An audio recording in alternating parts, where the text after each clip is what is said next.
Hey, Joe, right before we start the presentations, I do want to say one thing. We're live, guys. Okay, good evening, everyone. Welcome to another working meeting of the City Council. So just in case this is your first one, what you're going to basically just be watching is the City Council conducting its business, hearing our discussions. We're going to have some presentations from some vendors. This meeting is kind of a continuation of the one we had last week when we were talking about getting the beach set up for the summer, and we had a presentation last week from a vendor that we're looking at for electronic beach passes, and tonight we're going to hear from some more vendors about that. So tonight's meeting is basically going to be pretty much entirely about the beach, with the exception of one quick thing from Mr. McNally. And where'd he go? Did he? Oh, there you are. You moved to the middle of the screen. He's got an update on some COVID vaccine information.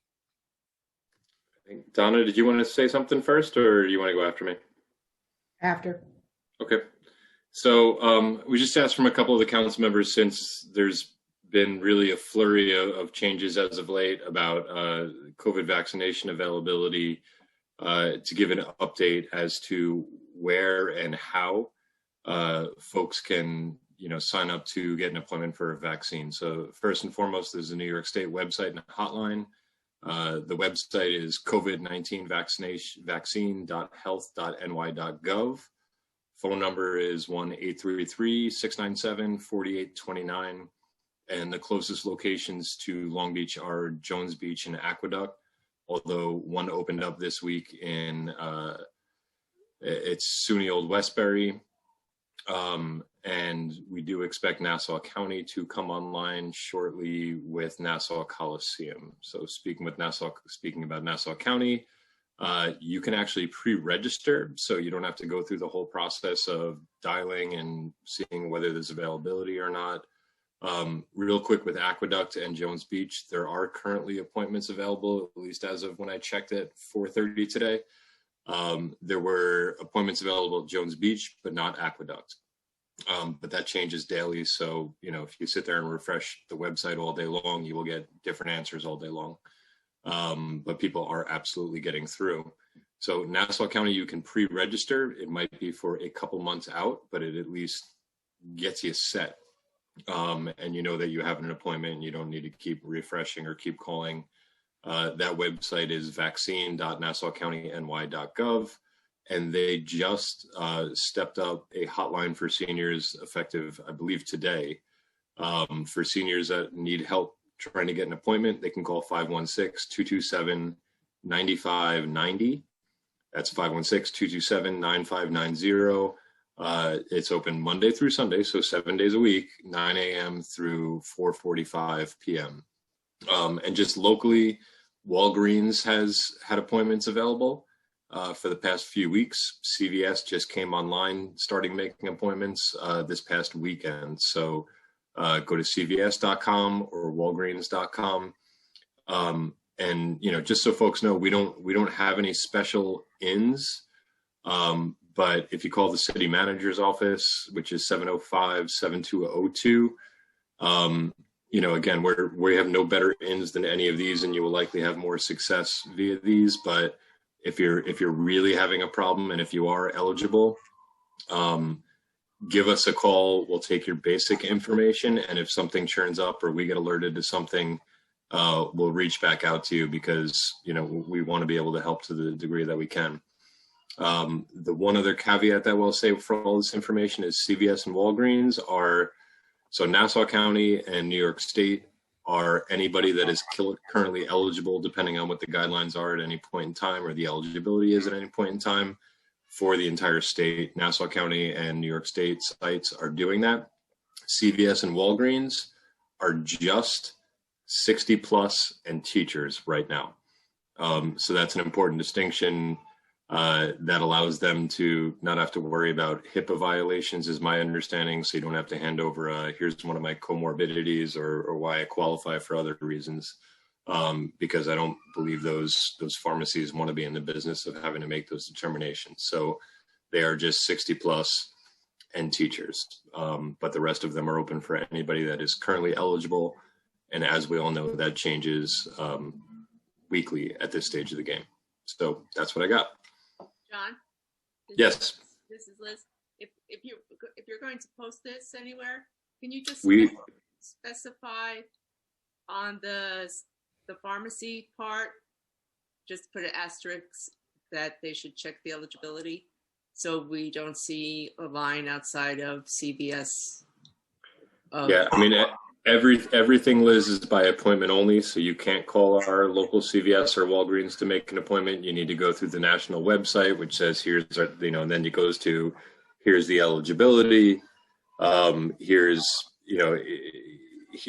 where appointments are available, and you're going to run into the same things that you do at the state sites and the county sites of there's not currently any eligible appointments. That same frustration factor weeks in, but we are seeing this stuff start to open up. As I said at our council meeting, we had, the state got delivered 1 million vaccines compared to, a max of 400,000 per week. Starting 2 weeks ago, this time I think this past week, there was, 500,000 or something along those lines. So availability is opening up. And people are having a lot more success. And really, even at the state sites, it might not be an appointment, in the next 2 or 3 weeks, but you're at least able to make appointments at this stage of the game just about any time you log on. So light at the end of the tunnel. And it would be great, John, if the local papers would carry this as well for people in any kind of area that we can distribute as well, because I know I've gotten some questions as well. So I'm trying to reach out to many people so they will know how to go about doing this, but I appreciate it. Thank you. Yeah, no, and we'll get it up on the website and we'll do the outreach to our local media as well. Thank you. Okay. And Donna? Okay, I just wanted to let everybody know we have 2 additional companies on to give presentations. Typically, we do not have the companies come on where both companies are on at the same time. However, we have received their presentation. So they cannot take anything from what they possibly heard on Tuesday, and can't take anything from someone else's presentation because we have copies of them. And so I just wanted to make that clear that we typically do not have both on at the same time to present, but tonight we do. Just to let everybody know, Ina will come on and our goal is 7:30. Oh, okay. Your lips to God's ears. That's the over under, huh? Yeah, over under 7:30. Okay. And remember, Ina has the longest piece. I'm going with the over. You're smart, right, man. Go ahead, In a Joe. short time. All right. Well, I'm prepared just in case. All right, I'll start. As John Bendo just outlined and Donna just reiterated, the agenda is short, but there's a lot of information. I'm not going to bog anybody down with long intros. I just want to kind of pick up from last Thursday's work session where we heard from the committee's preferred vendor. After further discussion on Thursday and subsequent to that meeting, it was the opinion that perhaps we should offer the same opportunity to 2 other vendors who had made presentations to the Electronic Beach Pass Committee. After those presentations, as Donna outlined, we will hear from Ina to pick up the beach park revenue piece that was tabled at the end of the 2 hours on last Thursday evening. So without any further ado, I'm going to allow the vendors to make their presentations. I don't know if there's a Robert's Rules of Etiquette as far as selecting one over the other. I can only go by hockey tradition, and hockey dictates that he who travels the farthest gets to go first. We have 2 companies presenting tonight, Beach ePass, which is out of Long Beach, New York, and My Beach Tags, based out of Haddonfield, New Jersey. So if it's all right with everybody else here, I'd allow the group, My Beach Tags from New Jersey, to kick off, and we'll go from there. Sounds good to us. Thank you. Hi, we are My Beach Tags. Thank you for the nice and thank you for giving us the opportunity to present tonight. If you could give us some sharing capability, Kevin's going to share his screen with us. Already done. There we go. All right. Thank you. So we'd like to just take a minute first to introduce the team we've brought with us tonight. So Kevin, click us forward, please. Thank you. We have Michael. He is the brains behind our operation. He came up with the idea of a digital beach tag app. We have Kevin. He's our tech whiz. He had a lot of input into the development of the app. And me, my name is Carolina. I'm the resident beach bum. I also forget my beach tag every time I go to the beach. So this digital beach pass would be revolutionary for my life. We all vacation in South Jersey at beaches that require beach passes, and down there we do call them beach tags, so I may interchange the two phrases, but we are intimately familiar with beach passes and their pitfalls, so we have thoughtfully designed this app to overcome those and to just improve the overall beach pass experience. So what is My Beach Tags? It's a proprietary app. It allows users to purchase and use beach passes directly from a mobile device, completely digitally, no physical passes needed. The passes are convenient, safe, environmentally friendly, and our app just basically simplifies the beach pass purchasing process, making it easier for beachgoers and municipalities. So we feel like we really meet Long Beach's needs. We are free. We have customizable features. We have offline accessibility, so you can access a purchase pass without internet. We are full digital. We have a patent pending sharing feature, and we are fully contactless. We feel that we're pioneers for a new era. Obviously, COVID has ushered in a need for innovative technology, specifically technology that allows people to do business apart from each other. So we feel that My Beach Tags and Long Beach are on the cutting edge of a changing world because we both see the need for this technology. And like Uber, Venmo, Airbnb, we've taken an outdated process and we've modernized it innovatively. So here you can see a little bit of how the app works. So when you download the app and go to purchase a pass, you would choose the beach that you're purchasing for. And the first thing you would do is you'd choose your pass type. Now we can facilitate the purchasing of physical passes through the app, but if you're buying a digital pass, you would choose digital pass, which would be then a QR code. You would then choose your tag type. The typical selections are daily, weekly, or seasonal, but those are customizable with for whatever the municipality wants. And then you'd set your date range. You'd then choose the number of passes you're purchasing and confirm your choices. Once those are confirmed, you would be taken to the payment page where all of your choices are again there for you to see, and you see the price. So we use Stripe as our third payment processing API. So it's a very reputable and widely used third-party payment processor. And you would see your price there. So you would pay, oops, sorry, go back there a bit, Kevin. Sorry about that. I went the wrong way. I'm trying to play that. Sorry. So you see that, that's okay. Your price for the passes is $2.50. The fee that My Beach Tags charges for processing is 62 cents on that price. And then your total. You would then choose your payment option, either a credit card that you've already saved into your account, or you can add a new credit card at that point. And once your payment is processed, you have access to your digital beach tag. And you can see there in our video that it is animated. So it is fully self-authenticating. So you see the beach name, the dates that it's valid for, and the animation that prove it's authenticated. Now we bought 2 beach tags, so you can swipe through those and see each one individually, and that could be good for 2 beachgoers. I also want to point out the passes can't be accessed before or after they're valid. So before your pass is valid, let's say you're buying a pass to go to the beach next week. When you go to your profile, that pass, you wouldn't be able to view it. It would say upcoming, and you wouldn't be able to access it. And then once that date had expired that the pass was valid for, the pass would then be removed from the user's profile. So one feature of our app that we're really proud of is our revolutionary share feature. It took us months of development, revision, and testing to make this what we wanted, and we're really proud of how it turned out. So you can see here in the video that you would choose a pass that you'd like to share. It takes you to a screen to confirm that you're sharing a pass, and you choose a date range for which you're sharing that pass. Then you'd enter the person's email address who you're sharing it with.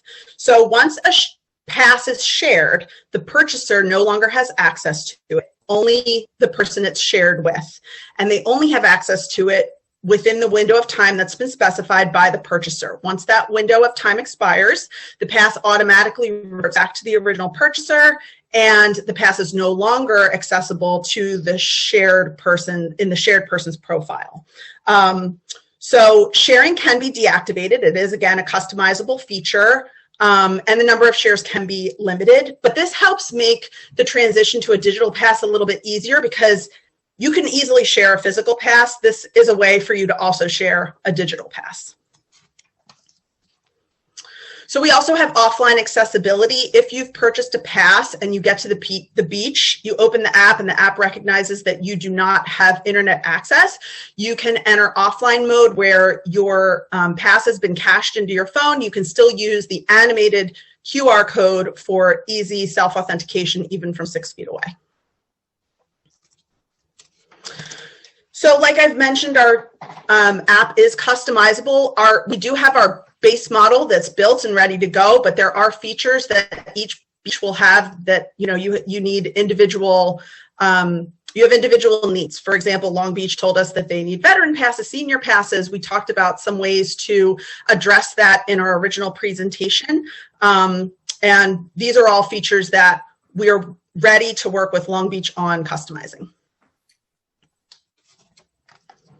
As far as security goes, we take it very seriously. We have full back-end encryption for enhanced security. Like I mentioned before, we use Stripe as our third-party payment processor. And what that means is when a purchaser buys a beach pass, when you remember back, if you can remember back to that screen where you pay, the cost of the beach pass is one item and then the fee is separate. Those funds are diverted into separate accounts. My Beach Tag fee funds and municipality beach funds never commingle. So we don't touch your funds. They're transferred directly to you from Stripe to your specified operating account. As far as safety goes, we do feel this, and clearly you feel as well, this is the perfect time to adopt a digital model. Our fully digital format means no face-to-face interactions are necessary, nor do you need to use cash ever to pay for a pass, even daily passes. So one of the best things about our app, Carlton's really excited about it, is that it's free. So we do charge users a small fee on a sliding scale, but the municipality pays nothing. So here we just have a short demo video of our app action that we wanted to play for you, and that'll wrap up our presentation.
And I don't know if you guys want to ask us questions or not, or if the next, if Beachy Pass wants to present next.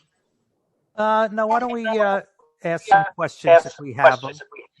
Okay. So I guess I'll start. So we have, you had said in the presentation, you can do resident and non-resident passes.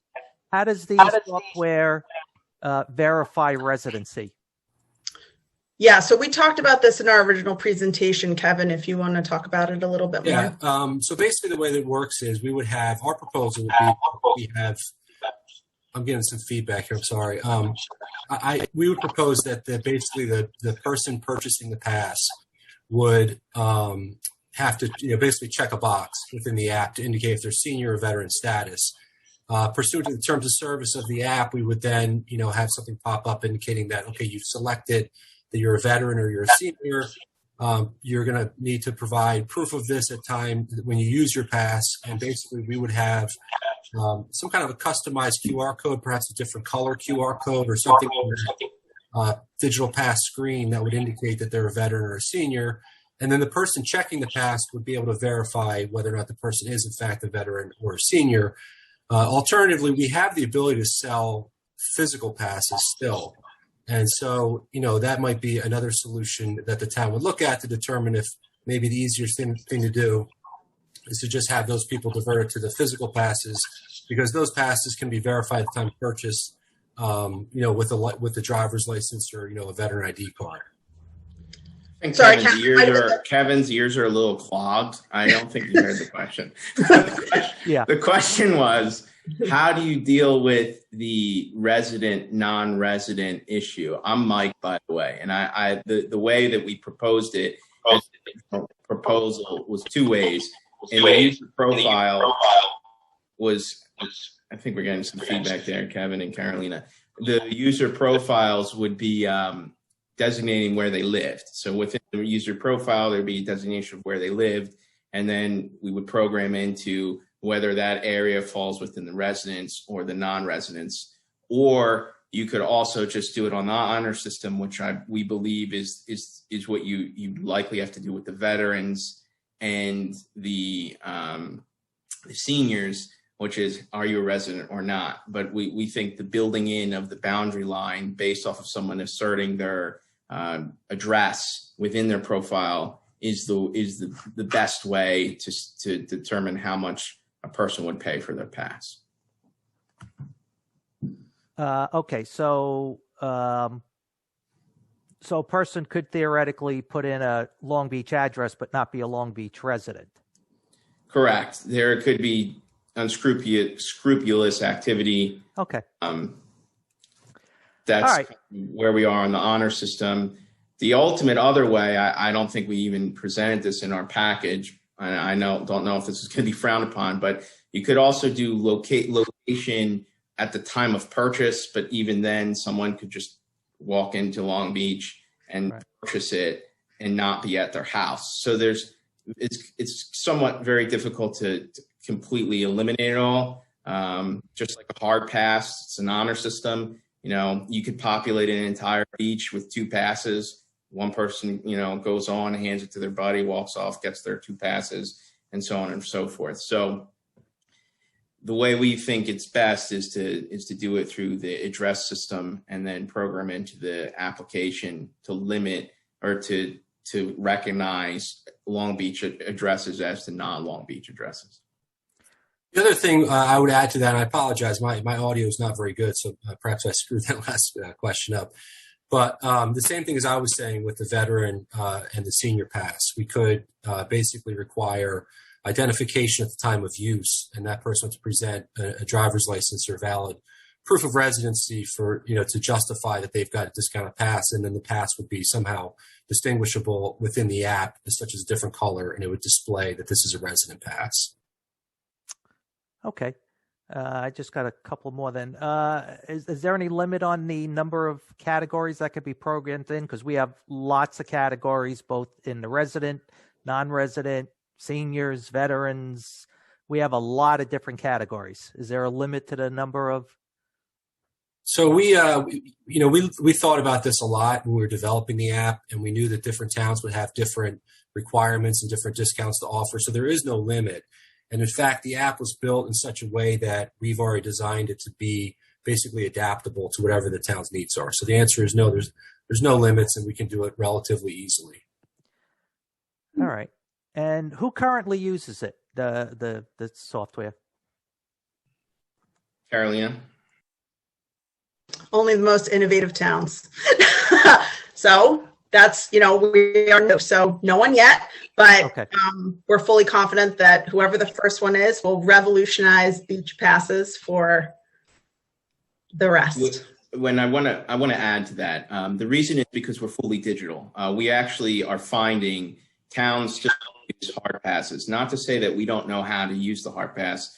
Carolina mentioned we do facilitate hard pass purchase, but every town wants to hold on to the old vestige of the hard pass. And I don't know about Beach ePass, but I know some of our competitors still require a hard pass transaction through scanning or other ways. And that's why no one wants to go full digital. I think we're on the forefront, and quite frankly, I can't imagine we won't be being used sometime shortly, hopefully by you guys. But we have been around for a couple of years, and we've done a lot of these presentations, but we get the same question. And it usually just comes down to, is the town ready to go full digital? And I think you guys are. Okay. Just let me piggyback on that. I would just say that, as you know, we do a lot of, obviously, New Jersey towns. That's most where the beach tags are located. And those towns are not as revolutionary as Long Beach. So I think that's been some of the issue in terms of going to a fully digital format. I think you guys are much more on the cusp than they are. So we appreciate the opportunity to present and to have the possibility. You're starting a New York, New Jersey rivalry. One of many. Yeah. And just last one from me. So the user is charged the fee. Is it a flat fee? Is it a percentage of the amount? How do you do that? It's a percentage of the amount on a sliding scale. On a sliding scale. Okay. Sliding scale, meaning like it could be, it's not hard and fast. So that can be negotiated with the township, if you want to roll it out a certain way to, help the town, help the community adjust to a digital model. Okay. It basically goes, it's a percentage, but the percentage goes down as the price goes up. And it's basically done that way because the way that we get charged processing fees, it's a flat fee for each transaction and then a percentage. So the way to kind of cover that is to charge a larger percentage on the lower dollar amount transactions, and then you got obviously much less on the higher dollar transactions. Okay. Does your fee then incorporate the credit card transaction fee, or that would be on top of? No, the fee that we charge the user includes the amount of the beach tag that you, or the beach pass that Long Beach would get, covers our transaction fees and gives us a small fee on top of that. So the amount they're paying is the full amount. Okay. There's nothing added. All right, great. That's it for me. I don't want to monopolize, so I'll let the other council members ask their questions. And this is Mike. I just have one quick question. On your presentation, you had $2.50 with a fee on top of that. And that fee was like 24%. Yeah, I have to look at the percentages. They're actually attached to our, there's a spreadsheet attached to our bid, our proposal that was submitted. I'd have to check it, but I mean, a $2.50 transaction, I don't think there would be any $2.50 transactions. That was more of just a demonstration, but the percentage is relatively high when there's smaller dollar amounts because, as I said, we get charged a flat fee for each credit card transaction and a percentage. Yeah, I have a copy of that spreadsheet, Mike, that I can distribute to the council in the morning. Yeah, that's kind of important to me, but I don't have another problem. skill. Thank you. And let me just say also that Carolina mentioned it's fully negotiable. It's not hard and fast by any means. What it would be hard and fast is the fee that we would be charged, because we don't necessarily want to be doing this gratis. But but outside of that, the fees that we proposed are just the proposal. That's exactly what it is. It's just the proposal. Okay. I just have a quick question. I'm not sure if you already covered this, and I'm one of the people at the beach who check the passes. I do that from a regular iPhone or from a tablet. No special equipment needed other than something like that. Yeah, that's correct. The way our app works is, and Carolina mentioned this briefly, but we consider the passes to be self-authenticating. So basically, it's an animated QR code to prevent screenshots. And it also has the dates when the passes are valid displayed on that screen as well. So when somebody presents that to you, you can just visually verify. And also, as she mentioned, you can't even access that screen in the app until the pass is valid. So if I purchase a pass for tomorrow, it will show in the app that I have one for tomorrow, but I won't be able to get to that QR screen until tomorrow. And then after tomorrow, that'll go away unless I bought, a season pass, in which case I would have access to it for a longer period of time. But basically, you can scan it, and the way you scan it is you use the smartphone running our app, and there's a menu function, and you go to scan, and that scanning will then sync with the database in the back end to confirm that that pass is valid. But that's more of a backup than anything, and really the way that the app is designed to work is that you don't necessarily have to scan it, so there literally is no equipment to be used. But once it is scanned, it's no longer valid. I can't reuse the same. If I have a season pass, I can't use it and then the same one be used again. Once it's scanned, it's dead for that day. We can work that out. I mean, depending on how Long Beach wants to do it, but the way it's set up as a hard, pass would be set up, it would be that you could use it multiple times because people may leave the beach and they may come back on the same day. They may leave again. They may come back. So just, we're happy to work with Long Beach any way that we can, and we can satisfy whatever requirements, the town has. But, just as a matter of course, the way that the physical tags generally work is you can use them multiple times in the same day. Yeah, I think the default is 10 scans currently. That can be dropped to 1 and reset the next day. But as Kevin mentioned, if you go off the beach to get something to eat or something to drink, we come from beach towns with boardwalks. You want to be able to get back onto the beach. So we haven't. I don't think it's unlimited, but that scan amount can be reduced. Okay, thank you. All right. Karen, Liz, you got any questions? Okay. Not at this time. Thank you. I guess if no one else has any questions, I just wanted to pose a question to you folks, and just any really large concern you had with as when we were asked to present. I know we weren't necessarily the recommended vendor, and that's completely understandable. There are competitors out there. I just wanted to get, now that we have the opportunity to address any particular concerns that you have about our application that doesn't necessarily fit the needs that you have. I'm sure Forefront is who uses it. I know that comes across a lot. I think we've answered that already. So any other issues we would love to have the opportunity to speak on. My guess is I don't know that a public forum with another vendor on deck for us to start going through your particular proposal individually. But it's certainly something that I would be more than happy to discuss with you tomorrow, with all of you, if you'd like to set something up in that regard. I would love to do that. Should we hook up through email and set something up? That's fine. What's your email? I'm sorry. I just if I could cut in on with that for 1 second. Just so you know, my name is Joseph Lupo. I'm an assistant corporation counsel for the city of Long Beach. With respect to the RFP process, there's a fair and blind rating system from one company to the next, one competitor to the next. So as far as, the city discussing what some of the shortcomings are, or, what some of the advantages of somebody else are, that actually would constitute collusion. So we can't literally tell you what's wrong and tell you how to correct it and then allow you to resubmit a proposal, because that would be against the law.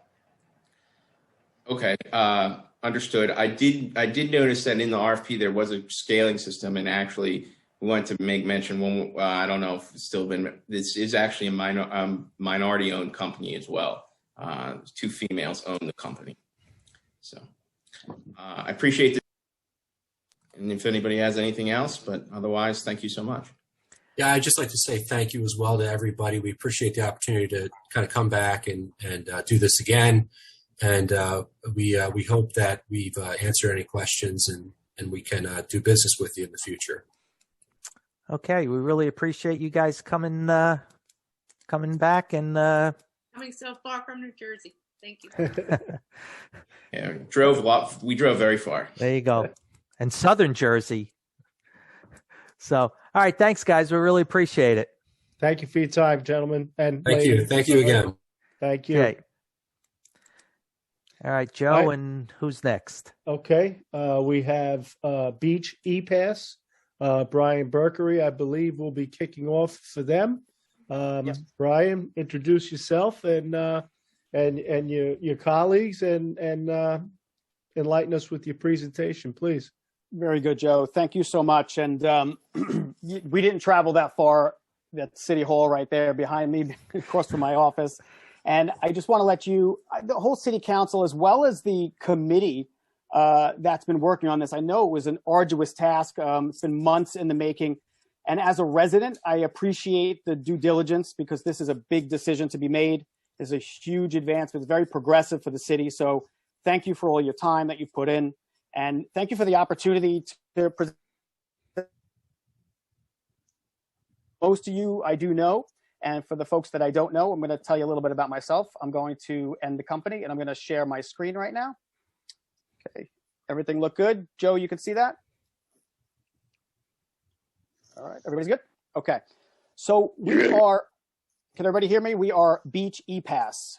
We are a locally owned company. We are in the city of Long Beach. We are based across from City Hall. And we have a ton of knowledge about the city of Long Beach. We are intimately experienced with what goes on here in the city of Long Beach. And through this presentation, you're going to hear more about all of that, our years of experience, as well as each one of our partners. I'm going to quickly introduce myself, and then I'm going to let Jeff Shapiro, as well as John Hack, are going to tell you a little bit more about themselves. So I am a 20-plus year resident of the city of Long Beach, and I've been working for 12 years with a business on the beach in Long Beach. I'm the owner of Beach Comfort, and I employ about 30-plus employees from the high school as well as the colleges in the area each summer for the last 12 years. I am also a full-service advertising agency, which gives me a very unique ability to help promote this program and to make sure that everybody knows that they can now purchase their beach passes digitally. I have a lot of experience working with events and large crowds, and we do have a unique experience, each one of us. The team that we put together here is really because of the fact that Long Beach is unique, and we can't be every other place but except Long Beach, and we understand the intricacies of what's going on. So Jeff is going to tell you how his experience is going to really bring a lot of value to the program. All right. Thank you, Brian. Thank you guys, everyone, for your time today. Again, my name's Jeff Shapiro. I have been in town for about 25 years. I beat Brian a little bit. I have 2 kids in the high school, one that graduated the high school and is doing really well over at UMass Lowell right now, and looking forward to a prom and a graduation this year for my middle one.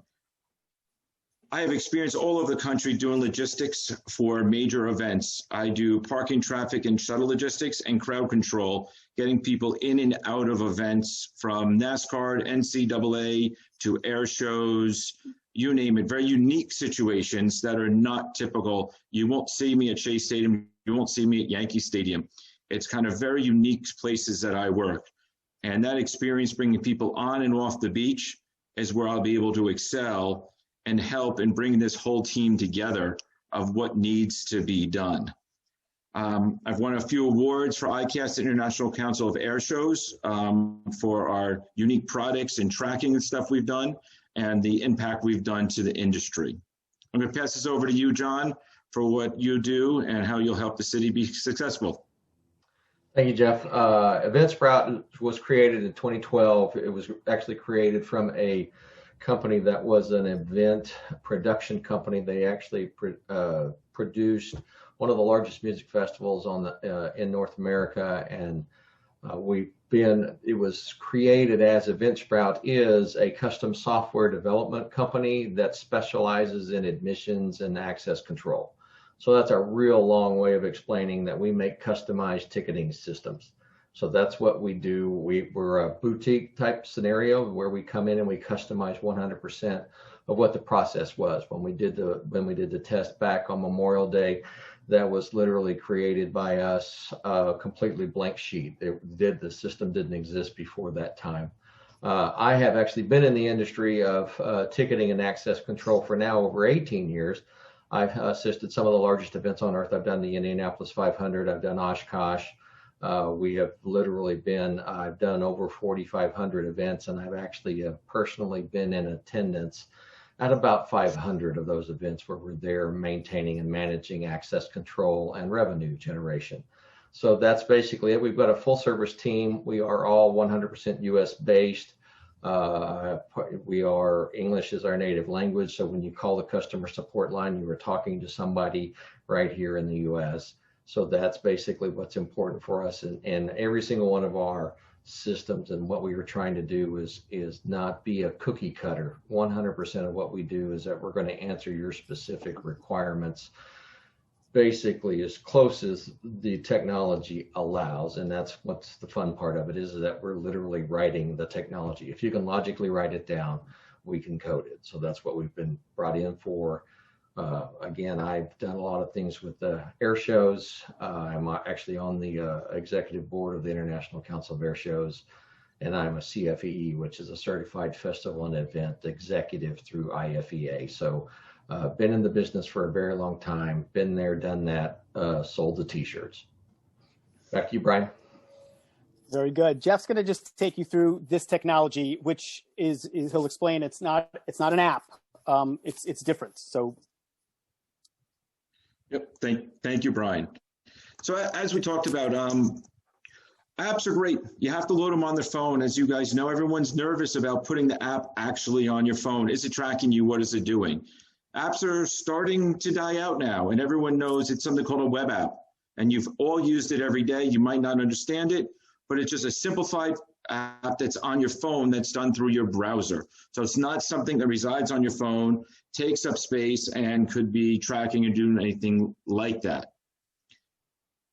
The ticketing platform is all real time. Everything is done as you do it. It's available on iOS, Apple. You could actually buy it on Windows and then have the ticket put onto your device if you're more comfortable using your phone.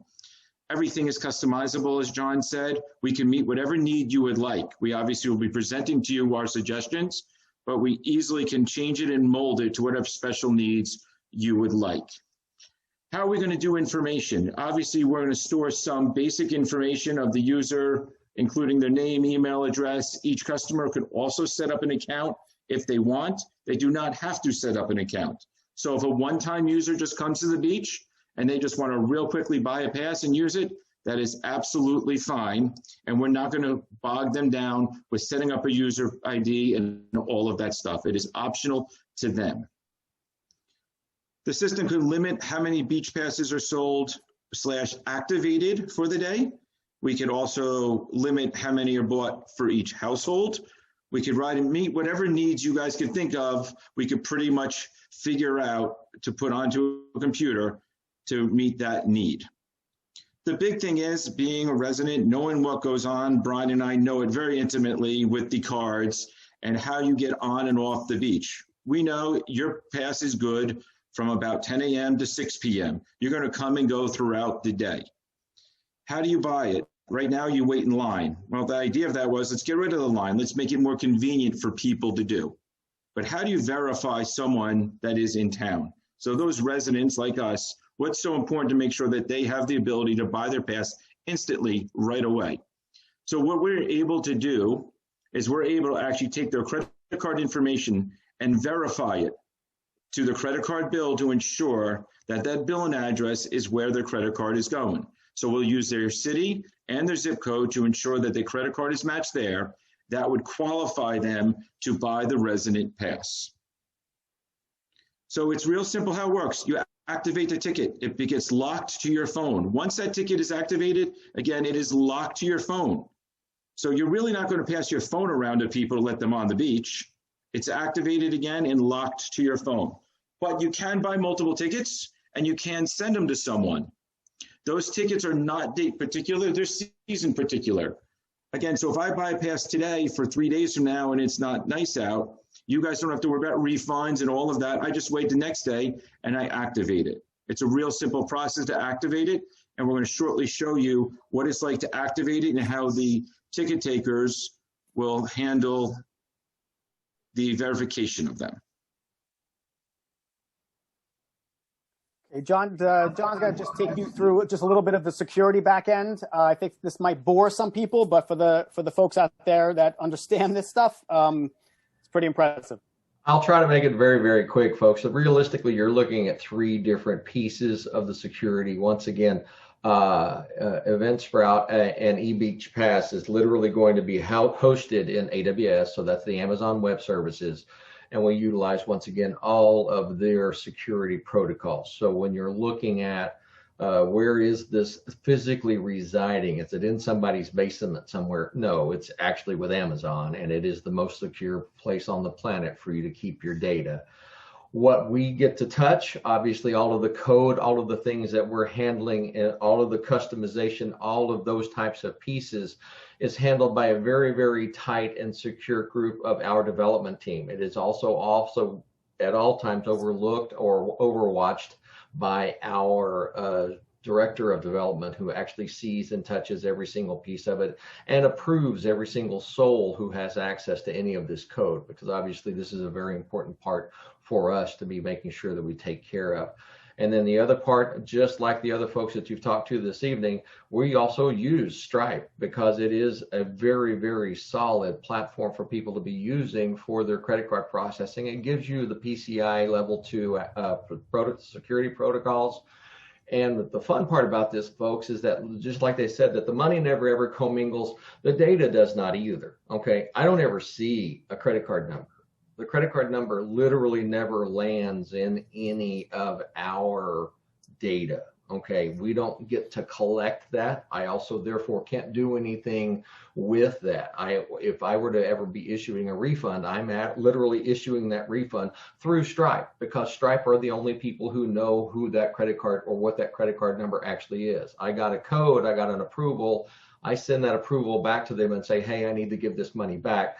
Stripe then looks up that person, puts that money back on the card. So I have no access whatsoever to any of your patrons, any of your citizens' credit card numbers. There's no security issue there. So physical security, Amazon, pretty good gig.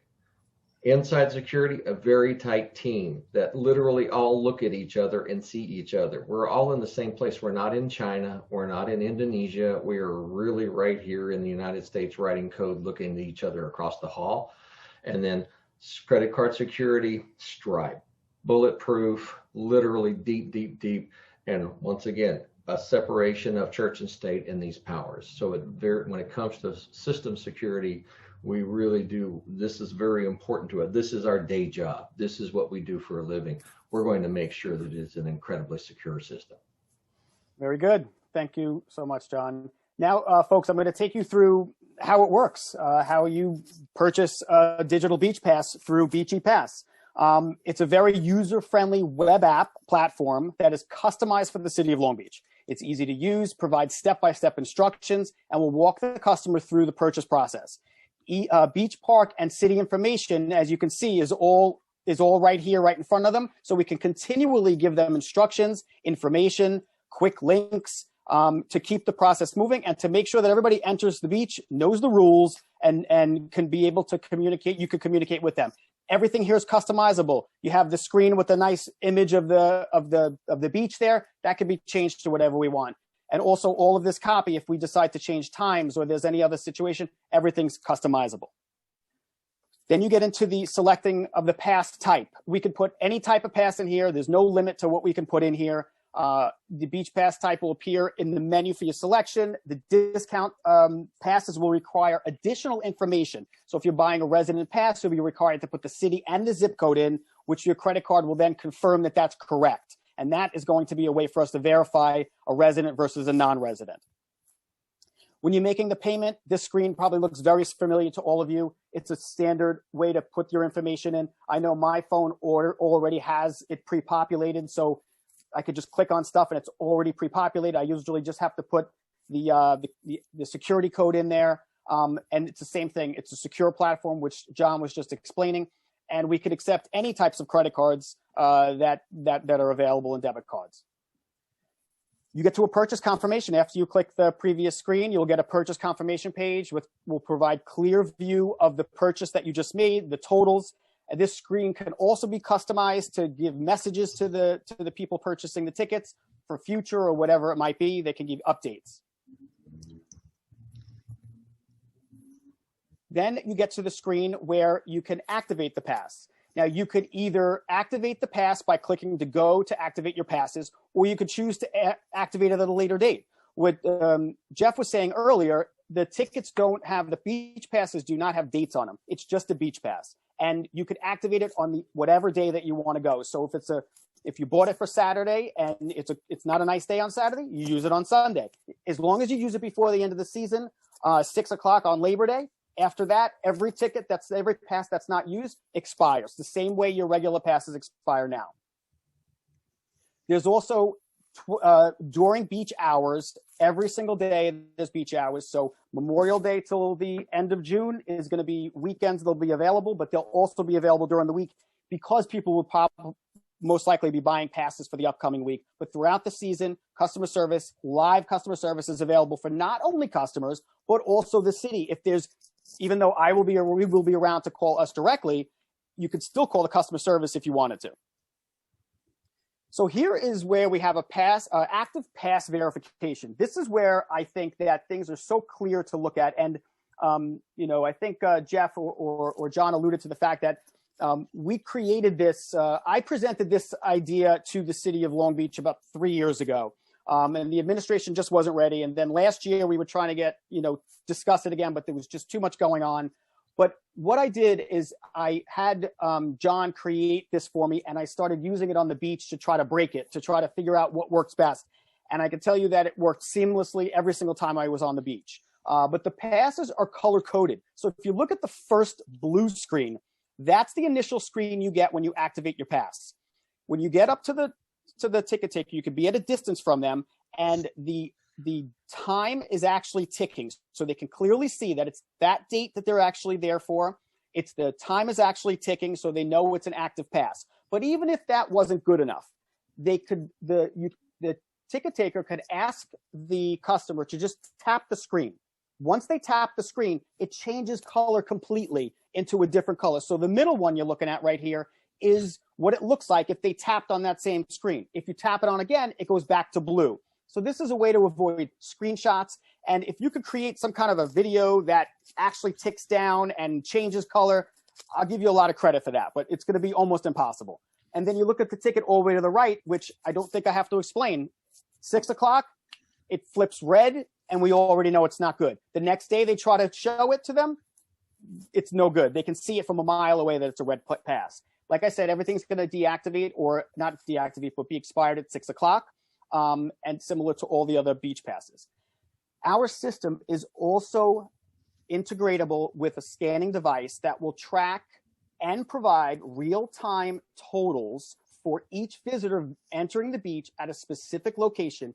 And we could also include it on not only these digital passes, but the plastic passes. So we could do it on both. So that would mean if there were scanners being used, if the city chose to use scanners this year, we could scan anything, these passes as well as the plastic passes, because that will then give you a much better idea of who is on that beach. Because if we just scan these right now, we're only going to know the digital passes on the beach, but we could also create the system that it's a custom system that integrates and tells us how many plastic passes are on the beach as well.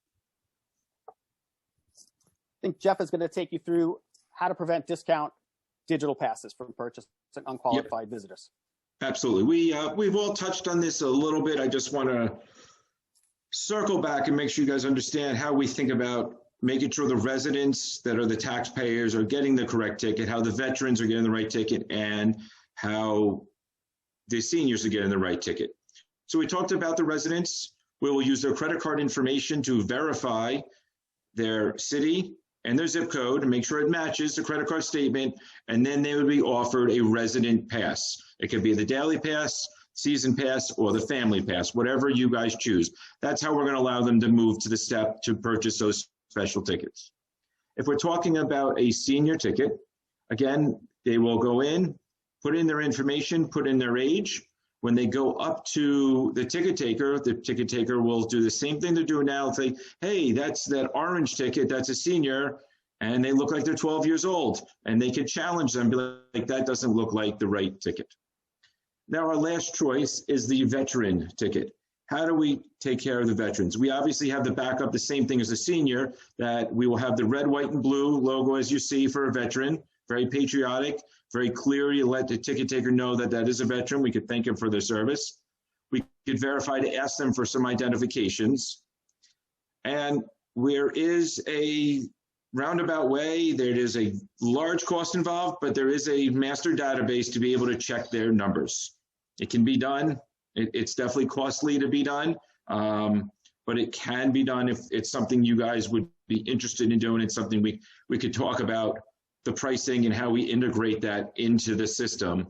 But I think this right here would be very good for the ticket takers. They could clearly ask the patron if they're not sure for some identification, or ask them if they're a veteran or something like that. Very good. Thank you, Jeff. So processing and financial information. So the digital ticketing will be provided by Eventsprout's proprietary platform, which we've gone into very details about that. The credit card payments through Stripe. The City of Long Beach will receive payments from Stripe next business day after digital tickets are purchased, and the city will be paid the full face value of the ticket. And I'm going to get the next couple of slides. It's going to get a little bit more detailed in that. Each Beach Pass purchase will incur a convenience fee, which the customer pays. This fee varies based on the ticket type and price. A convenience fee covers the City of Long Beach, the credit card processing, the program services, and also a donation to support our Long Beach High School DECA program, our business program. As a resident, Jeff is going to tell you about this a little bit more. He's intimately involved in it. I've actually been a recipient of some of their stuff that they've done. It's a great program to help our students as they grow up, and Jeff will get into more of that in just a moment. We will have full communication with the controller's office, and they have the controller's office or whoever is responsible on that end will have access to the back end reporting for Stripe, the processing, as well as Eventsprout ticketing system. As well as, obviously, if the city requests an audit at any time, we will provide whatever information or whatever documents that are being requested. So this list right here is just showing you a snapshot of all of the different custom platform features that are included in our service, and are what devise and come up with the fees, with the convenience fee. So this is just a long list of all of the different things that we said throughout this presentation that are included. Here's just a quick breakdown of the way that a current pass is happening right now. So in the City of Long Beach right now, when you buy a daily non-resident beach pass for $15, the city charges $15. And if the city gets a 2.5% credit card processing, you're paying 38 cents for that. And then you most likely have a 30-cent transaction fee, which brings the city $14.32. That's approximate. I really don't know the numbers, but I'm just estimating based on some history. Through Beach ePass's custom platform, the daily non-resident beach pass would be $16.99. It would be $15 plus the $1.99 convenience charge. And I know that every single person on this call has paid a convenience charge. They're paying convenience charges all the time. And $1.99 on a $15 purchase is absolutely within range of what people are accustomed to paying for something like that. So if you have a $16.99 customer pays, 44 cents of that, if we're processing it through Stripe, our rate is 2.9%. That equates to 44 cents. Transaction fee is 30 cents. We have 10 cents going to Long Beach High School DECA business program. And we also have $1.15 for operations, customer service, and marketing. Our operations are customer service and our marketing. So customer service is the customer service hotline. Nobody at the city has to be taking any calls. The marketing is to promote the program.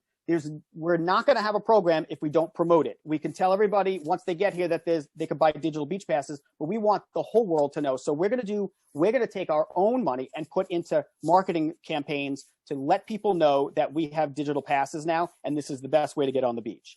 From our operations standpoint, we're talking about training. We are here City Hall is right there, and I live right over there, and Jeff lives over there. And we will have a team that is going to help train your staff on hand, physically here. I am going to be here all summer long. I am here, and I've always been here all summer. So these operations is an on the ground, feet on the ground, actually helping you folks run this program.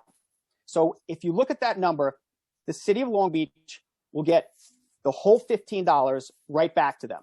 This increases the revenue of the city on just a non-resident daily beach pass by 4.5% at the end of the year. If you start doing calculations of the 4 million passes that you're selling, and this is the one way that we can start helping you guys make more money, the numbers start to be pretty impressive. So as we go on, I want Jeff to just take us through the training program. This is, go ahead, Jeff. Oh, thank you very much, Brian. So training, as you guys heard earlier, I do logistics all over the country. We bring small teams around, and we train people from all over the country, volunteer groups, paid groups, you name it. All we do is train people how to deal with crowds, how to provide customer service, how to make people happy, particularly never lie about an answer if you don't know it. Refer them to someone that does know it. So training is what I do, and we'll be working with your ticket takers on a daily, weekly, monthly, pre-season to ensure that they're providing high-level customer service, understand how the program works, how to handle some simple features if someone's having a challenge, and at the end of the day, provide them with the customer service phone number. So if they can't reach myself or Brian on the beach, or they can't find one of our people that are just floating around helping people get off the beach promoting the product, they'll have that toll-free number to call that'll be there at any time the beach is open to help them get through the product or to help a customer to get through the product. But the product is only as good as the staff that's out there, and that's only as good as the training that we could give them. Very good. Now, John's going to tell you a little bit about our customer service. So once again, quickly, customer service is one of the biggest differentiators in any system, especially as the modern world becomes. You're going to find out that more and more of your communication is not really with a human being, or more and more of your communication is not with somebody who is even in this country. And so that's one of the big differences in the company here, that we're very, very proud. All of our customer service people are, once again, here in the United States. Basically, to tell you the truth, they are based in Chicago, but it is one of those things that you're going to be talking to a real live human being who speaks English as their native language. And it is a real live human being on the phone that you have. You still have all of your other features. You're going to have, for those people who like to text for support, God bless them. Thank you very much. That is so much easier. And then people who want to reach out through any of their other, if they want to go through social media, yes, we're now monitoring all of that stuff too, because again, ladies and gentlemen, this is our day job. Okay. We do millions and millions of tickets. And so what we certainly have understood is that we have the ability to find what that person's, and this is not our first rodeo. We have literally understood that you're going to have people who are having trouble understanding the process. Just to be funny, back when I first started this back in 2003, we had somebody who called our customer support line buying a ticket online. They wanted to know where to put the money. So we literally had to, you have to walk people through this. So that is the team that we have that does this all day for a living, and they understand to be courteous, polite, prompt. I'm not going to stay on the phone for 10 minutes trying to walk. We're going to get you your ticket. That's our job, is to get you your ticket quickly and politely and let you get to the beach, because that's what you really wanted to do. Very good. So another question that comes up sometimes, and being on the beach all the time, I understand this, it could be some challenges with internet connection, but there's a handful of things that make things a lot better and as they're improving. The first thing is educating the customers about during the marketing, during the registration, all of those fields that you saw, all that information about how to tell people how to use the program or how to use the beach and what the rules are. We're going to encourage people to activate their passes before they get to the beach. When they get off the train, activate your pass. You get up in the morning, you're packing all your stuff, you're getting ready, just activate the passes. Then we know you're coming, number one. And number two, it's already activated and it's sitting in your browser. So also with the 5G cell service starting to expand, I've been actually on a few meetings with talking about 5G over the last couple of months, and it is expanding and things are getting a lot better and being able to allow this service to be in this area. And also the training. Again, Jeff just talked about training. We're going to train the staff on how to encourage people and how to inform people how to use the system and how to make sure that it's in their browser. And once you get on the beach, I did this all summer. Once you get on the beach and it's activated, as long as you don't completely turn off your phone, undo everything, close everything out, your ticket will continue to sit there. And there is also abilities on some of their phones to move that pass into their ticket wallet, which is on your phone that you hold on to within that. So there's a lot of ways to combat this. And we don't think that there's going to be many issues because of all of these different reasons that they're able to utilize the system. Okay. Let's talk about some of the benefits. Again, there is no cost to Long Beach at all, zero cost at all. Along with Long Beach should see about a 4.5% increase from your non-resident daily passes. The money is available the next banking day. So if you took money today, you will have it tomorrow as soon as it's cleared. We have the opportunity to do free messages and advertising opportunities within the app. Abilities to make some more money by finding local vendors that want to offer coupons on tickets and sponsorships. We could add that. We can integrate into the LIRR beach getaway ticket. So someone hops on the LIRR, they could get their ticket and their electronic pass. They don't have to have their paper. They don't have to go exchange it anymore. That will save you guys some money for handling people doing the exchanges. We could add ability to add donations. So if there's a group like the Polar Bear Swim that wants to sponsor a weekend, or if you guys want them, we could offer donations for the Polar Bear Swim for that particular weekend to help them raise some stuff. Again, increased revenue by offering a convenience fee. They can very easily not take the option of electronics, walk up, wait in line, and buy it. This is a convenience fee that we've all paid. I'm sure everyone's paid it either once or twice today in something they've bought to not wait in line. It allows you to reduce the people, reduce the visitors on multiple passes coming to the beach. Gives you a good, strong inventory, along with if we do have a COVID restriction, we could stop activations for the day. On top of all those great things for you, how can we make it better for the customer? The more time they have, the better time they have, the more they're going to come back, the more money they're going to spend at our local restaurants and food purveyors. We could reduce their close contact with their visitors. It's going to be really good. It's the ease of the beach pass without waiting in line. It works out really, really nicely.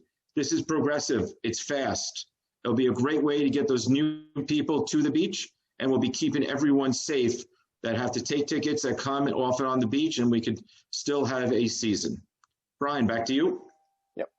Okay, folks. And Donna, I'm so sorry you lost your bet that we just blew past 7:30. So I think that we got our the bulk of all of our proposal across. I just wanted, Jeff, if you could just take 30 seconds to just tell them about your relationship with DECA and why we think it's important that through a program like this, we can give back to the community and to the kids.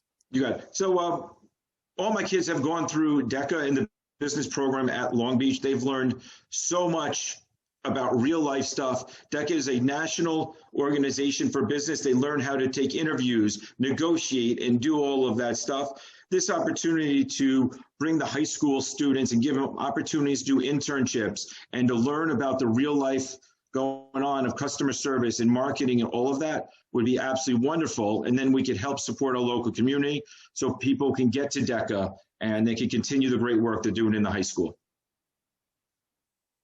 Very good. Thank you guys for your time. I'm sorry it took as long as it did, but clearly the three of us like to chat, and sorry we kept you so long. So please, any questions you have, we are ready and eager to answer. I just have one question. The 10 cents, I know it's just 10 cents, but can that be removed if need be? Absolutely. We're here for our wish list in the sense of the things that mean a lot to us, and we understand at the end of the day that someone is paying for that. And if we think that that's just a little too much, then we come up with another way to do it. Or it's not too much, but the city cannot go on record saying they're giving money to a certain area and Okay. that was agreed upon within the city. And so that could bring a lot of attention, especially since we sell so many non-resident tickets. And residents will also could come back to say, even though it's 10 cents, we pay taxes. Absolutely. And so, Absolutely. we There's want to- another way to do it too. Within if the city was to approve it, within the different, when you go to buy tickets, like we were talking about the polar bears, and if there's a charitable organization within purchasing tickets, kind of like when you're at the supermarket, would you like to donate the 50 cents of your change to this organization? We could actually put it in that section, so we leave it up to the customer. It's not something that's happening on its own. It's something, would you like to donate to DECA? Yes or no. If you do, great. If you don't, you don't. So absolutely, that's some, we're putting our wish list out there to you folks right now. All right, thank you very much. You got it. Brian, during the presentation, I think you said it can track which beach people go on when it's scanned.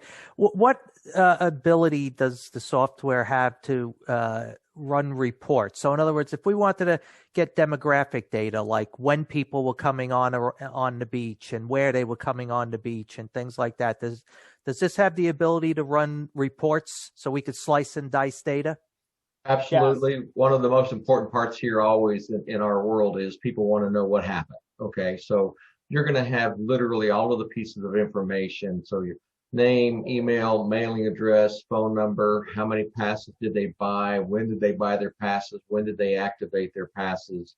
So literally all of that information is available to the city. You don't even have to ask any of us. Okay, now you can also set up with us that, gee, I would like to have a report every Monday morning to show what happened over the weekend. You tell us, again, if you can write it down, and I want it sent automatically to these 5 email addresses, okay, first thing Monday morning, boom, it lands there. They don't even have to ask for it. But at the same time, just for a wild hair, you wanted to know exactly how many people used this promotion code over the past 2 days, and it was something that you just wanted to know that one time.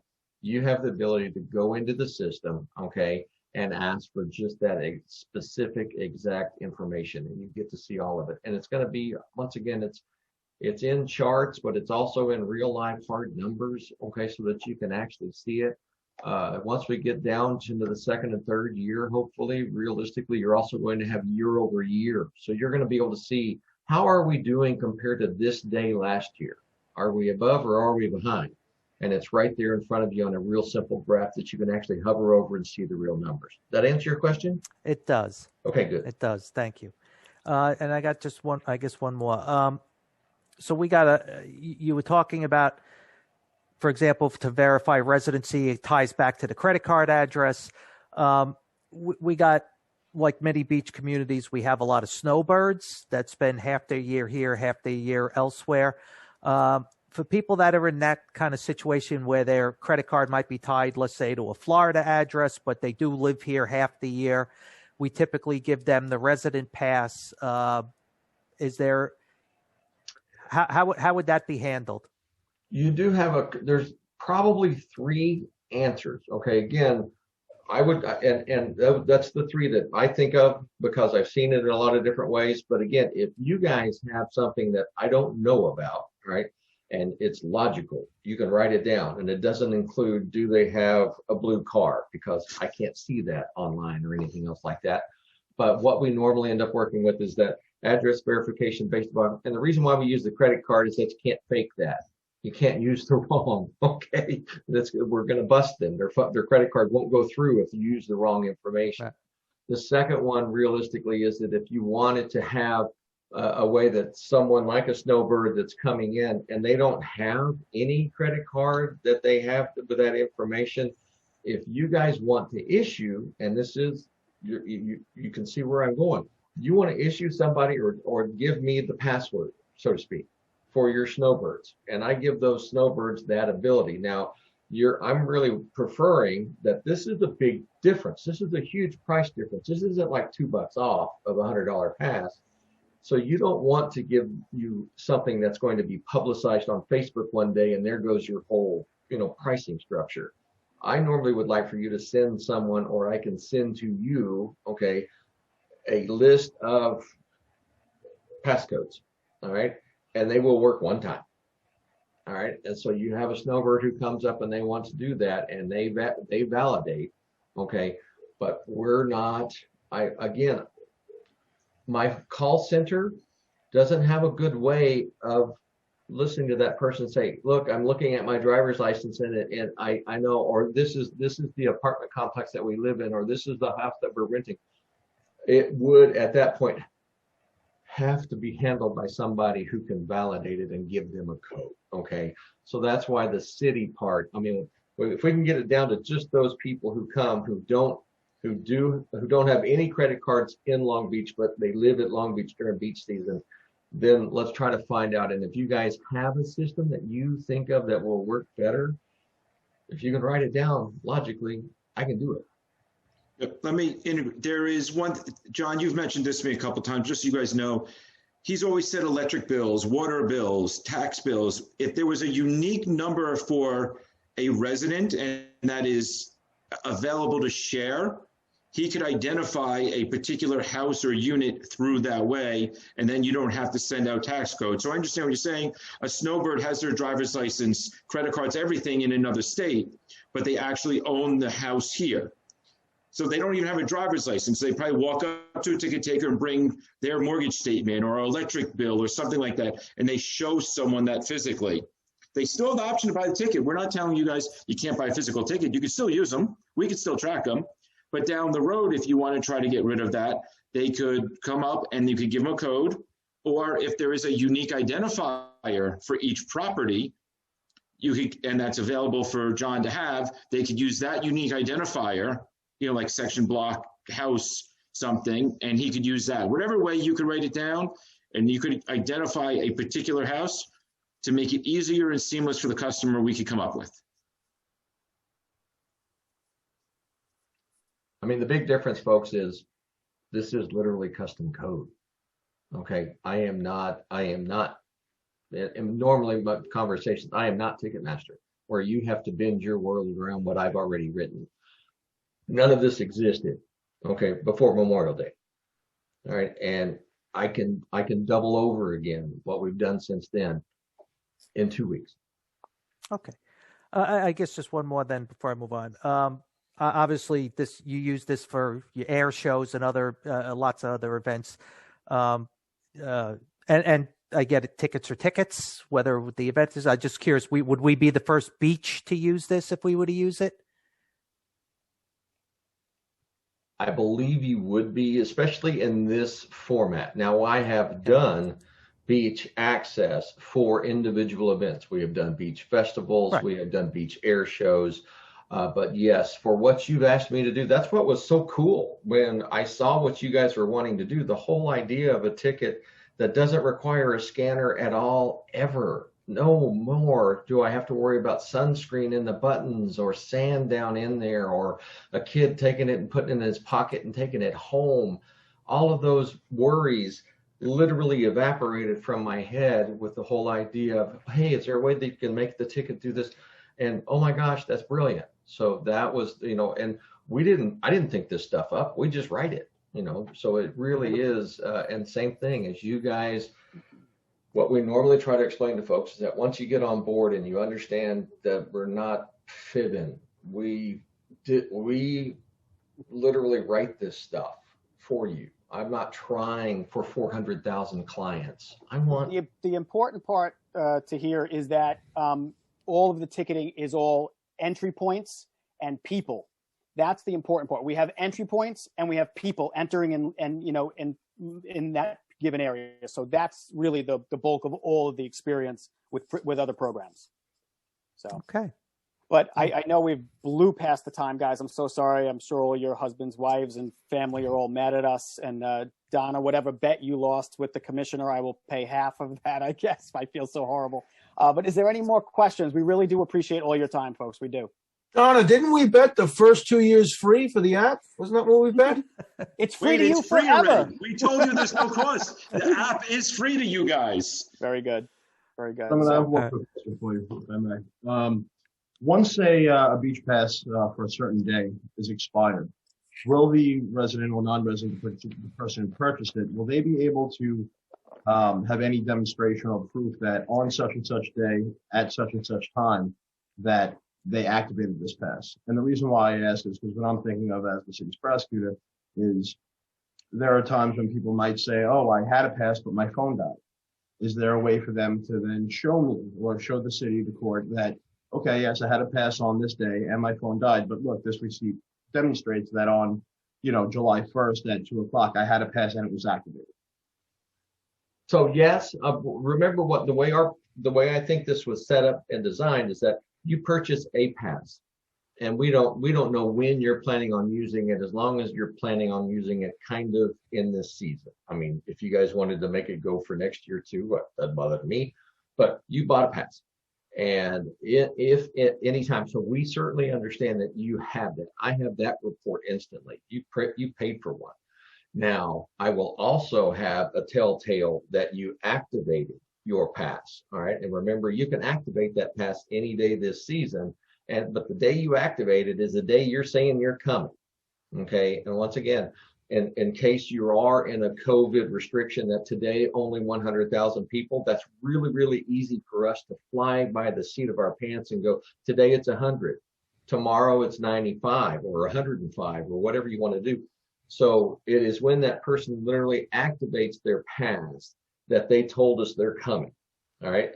And at that point, someone who says that, hey, I'm doing this and my phone died, yes, you have a paper trail out the wazoo. Okay. We know you purchased it and we know you activated it. All right. And so that's pretty simple for us to get through. Sorry, long answer for yes. No, thank you. Thank you.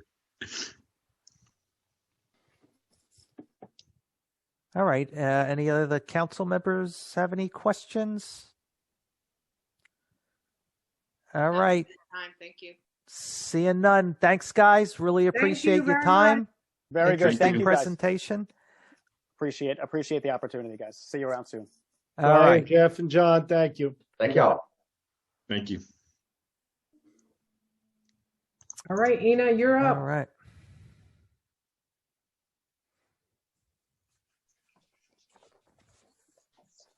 Hello. Good evening. Okay. So finally, Dave, if you could please do me a huge favor and share the first slide.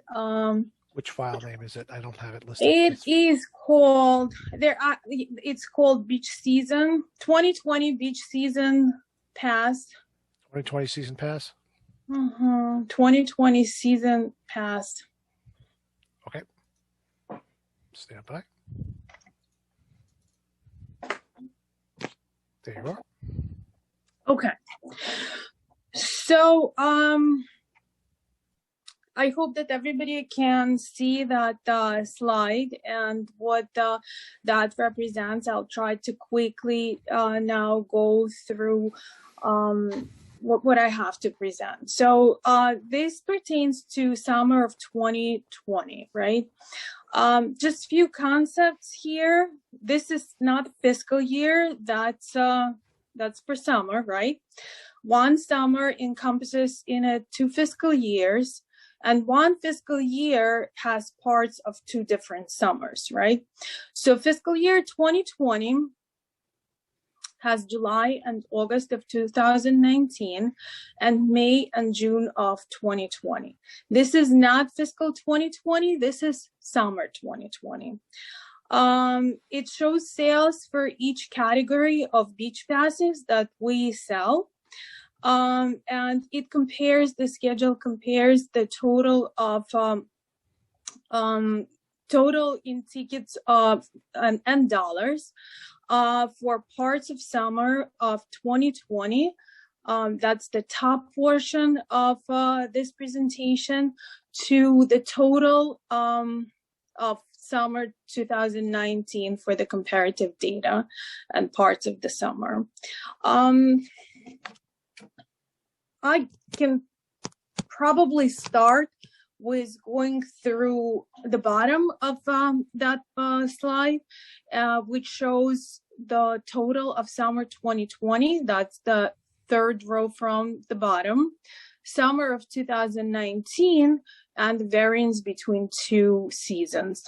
As you could see, going all the way to the right, for the summer 2019, we made about $4,367,000 in revenue by selling almost $204,000 passes, right? All categories of different passes. Then in summer of 2020, we sold a little bit more than 3 million worth of the passes in dollars, and it was 111,000 passes.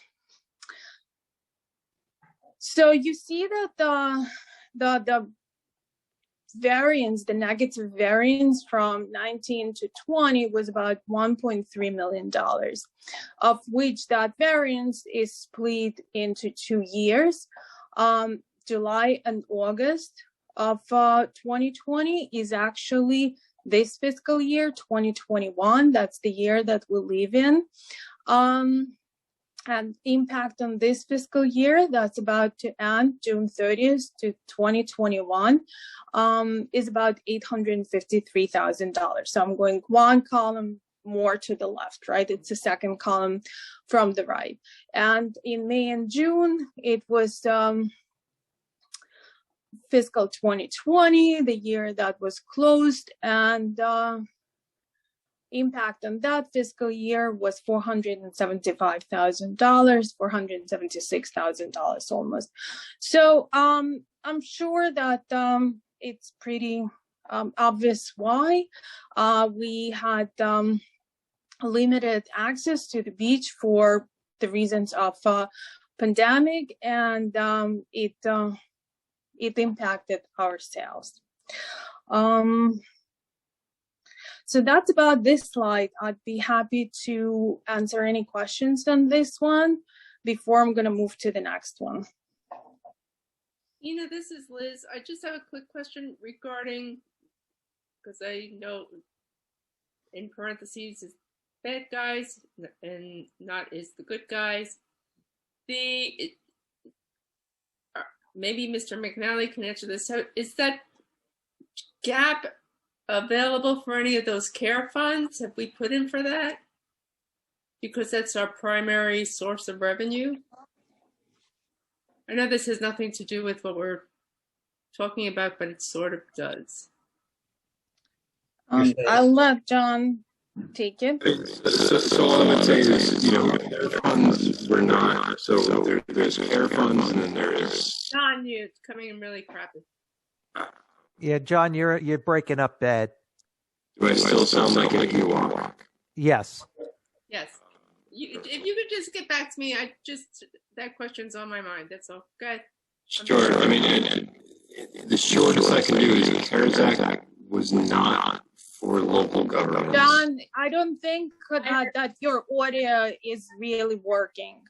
Liz, we'll try to get on. Not for local government. Okay. Thank you, John. Okay, Ina, sorry, thank you. Okay, so any other questions? Just one. The variance, that 1.329 million, would that in a typical year line up with what we probably would have sold in non-resident passes? I mean, can we basically assume or map to that number that it's probably predominantly due to the fact that we weren't letting non-residents on the beach for most of the summer? That's basically the reason. Okay. Yes. All right. Just want to confirm that's where the bulk of that variance is coming from. Non-resident dailies and Long Island Railroad exchanges. Right. Yep. Yeah. Okay. I figured that. Yeah, you'll see on the next screen, John. It's about 136,000 in total non-residents, but you'll see the difference. Okay.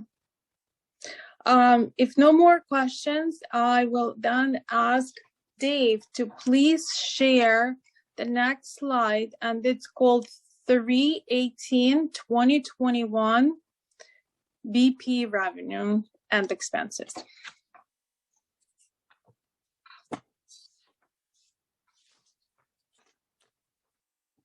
So what this slide, and I hope that everybody can see the slide well, what this slide does, it marries revenues and expenses. Obviously, to have and upkeep these beautiful beaches, we have to spend some money, right? So now this is per fiscal year. So if previous slide was for summer of 2020, now we transition to fiscal years because that's how we keep our finances, right? July 1st through June 30th. And this analysis goes for it presents actual 2018, 19, and 20 results of operations for the beach park, as well as projections for fiscal year 2021 and preliminary budget for 2022. So going through the beach revenue, it's combined into four categories, one of which is a beach comfort. That's the rental revenue we receive from the company that provides chairs and umbrellas on the beach. Then we sell, Dave also sells some passes at the city clerk's office. As Joe mentioned, there used to be Long Island Railroad a source of revenue, and for Long Island Railroad Exchange, and majority comes from the sales that are done at the gazebo, at the trailers, at other points of sales. So you could see that in 2018 and 2019, which were, I'd say, normal years. By normal, I mean the years that were not impacted by COVID, sales were at about $4.3 million. Then there is a major dip in 2020 of $3.9 million. That corresponds to this $400,000, 400 and a change that I presented at on a previous slide, right, for May and June of 2020. Then projection for 2021, it is even lower. It's about $3.5 million because the July and August of this fiscal year, first 2 months of this fiscal year, last 2 months of summer 2020, as you saw, were very seriously impacted by COVID. So for 2022, I'm making a very optimistic assumption here, saying we might be able to get to the levels of 2019 sales. And I really hope that for sake of many things other than the beach pass revenue at the city, we will get back to normal, and that will cause us to get back to this $4.3 million. Now, on the expenses side that you see, it's the second part of this on the bottom of this slide. You see the 4 categories of expenses. So obviously, to run the beaches, we need to have lifeguards. There is a line called Beach Park. So Beach Park, it's really what Joe Brand and his team are doing. It's the people that sell tickets, people that check passes, ambassadors on the beach, and everyone who actually makes the beach happen. Then we have a beach maintenance department. Beach maintenance department is a department that maintains, makes sure that everything is in a shape that it needs to be at the beach, right? The beaches are clean, and the dunes and the sands and under the boardwalk and over the boardwalk, that's their job. And they probably start working on a beach, I would say, around April, end of April, mid-April, and that goes on through, I'd say, end of October, right? So to us, beach is just, the beach season is when it's sunny and nice and warm, but in order to open the beach and in order to close the beach, you need time. And then we have special officers. Those are the people that they are in charge of law and order in that area.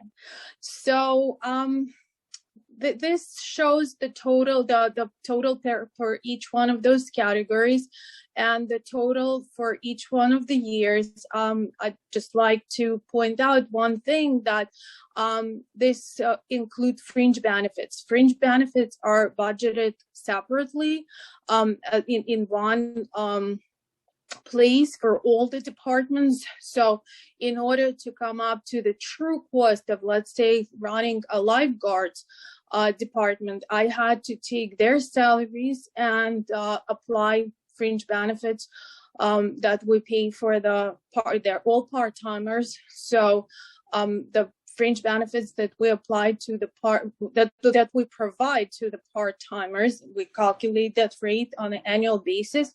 That's the same rate that we use when we apply for the reimbursement for various federal grants, and that's about 35%, roughly. So why it's so high for the part-timers at 35%? Because our part-timers are eligible for the pension plans. They're also, obviously, it's FICA and MTA tax, as well as the workers' comp. So it comes up to that percentage. Same thing with the beach park. Also, it's only part-time employees there. Same thing. They applied those rates. For the beach maintenance, you have both full-time, part-time employees, and also overtime. So there, I had to differentiate between those categories. You don't see it here. I didn't want to bore you with that, but there is the backup and support, because the variance between the full-time employees' fringe benefits, their overtime benefits, and the part-time benefits is quite drastic. And then special officers are only part-timers. So they're, you could see that 2022 preliminary budget for in expense categories is higher than 2021 projection or 2020 actual, and that's the factor of city trying to bring the minimum wage that we're paying to our city part-time employees up. There are a lot of people that work in any which one of those four departments that make less than $12 an hour. And our aspiration is to bring it up to 12. And then there are some that make between 12 and 14.50. And again, our aspiration is to bring it to 14.50. Minimum New York State wage for Long Island and Westchester region for 2021 is $15 an hour. It's worthwhile to mention that that's as of December 31st, 2021, right? So that will only impact fiscal 2022 for half a year. It's also worthwhile to mention that the city is not bound by this minimum wage. It's just city is trying to do, and this administration is trying to do the right thing by the people who work hard and happen to work in the part-time positions. For fiscal year 2022, for the full-timers. I want to stop you right there for a moment. It is important to note that we are trying to raise the wages We know that we saw last summer that the city had been paying some people $5 an hour, some people $7 an hour. And so you all had asked us to start bringing the wages up. So what Ina is showing you is that we are starting to bring the wages up to a reasonable wage and still trying to do the best we can, even though the city does not have to pay minimum wage. But there were workers making $5 an hour. Okay, thank you, Donna. I'm not sure if I mentioned it already or not, but for fiscal 2022, the full-time salaries were based on on the numbers projected based on contractual increases in CSA agreements. So as you could see, the bottom line, expenses over revenue, city had tolerated and experienced somewhat of losses on these operations of about $315,000 in 18 and 19. In 2020, the actual loss is about $1.3 million. In 2021, that's this fiscal year that we're in, if we're not going to do anything about the fees for those beach passes, it's going to be as high as $1.7 million. And again, if nothing's going to be done, but revenues are going to be a little better in 2022, back to 19 levels, that expense over revenue amount will be at about $1.3 million. And I would stop here and ask you if you have any questions on this slide.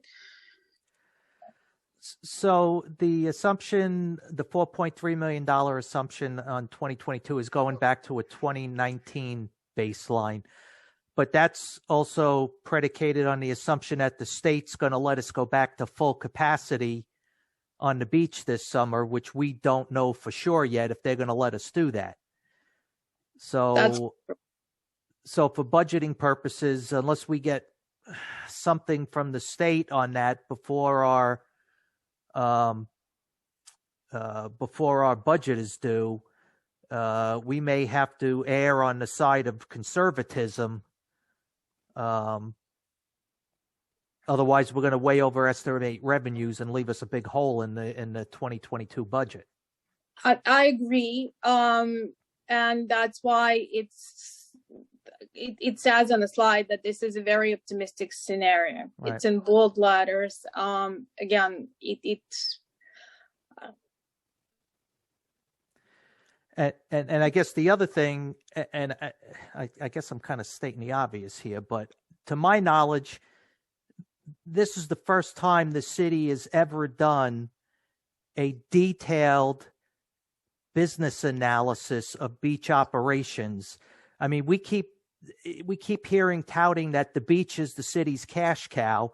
And what we just learned here is that we are taking a bath financially on our cash cow. We're actually losing a lot of money on our beach, the way with the current fee structure and the way it's being operated,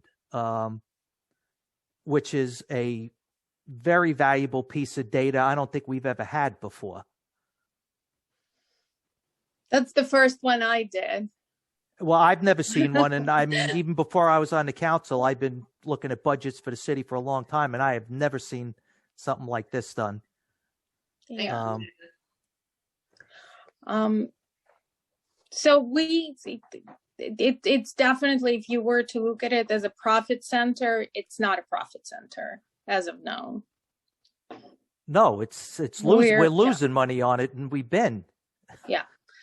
We're subsidizing it heavily. I mean, this one, when we're looking at it, another way to look at it is this $315,000, $1.3 million, $1.7 million. It has to come from somewhere. We don't print money, right? So where does it come from? It either comes from the other revenue sources, and the major revenue source is property taxes. We're not talking about it today, right? Or if we had some sort of a healthy fund balance, right, that we would be able to dip into during this trying times. We could have said, okay, whatever, we can use a little bit of it, but we don't have anything. Last year, the last audit, we ended up with a little less than $300,000 in our fund balance. So we're talking about $1.7 million of expenses over revenue here. Well, the other thing too, I guess it's worth noting, because I'm sure someone's thinking it, because it popped into my head too. The expenses side of this, there's not really a lot of stuff that can be cut there. I mean, we're mandated by the state with how many lifeguards we have to have, so we can't do much about that. The beach park, short of we stop picking up trash and cleaning the beach every day, that's not going to change.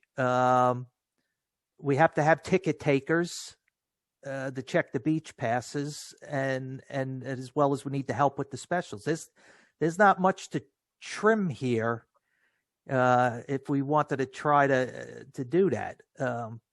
Short of just saying we're shutting beaches down and getting rid of the lifeguards on those beaches, which is just not a practical solution. No.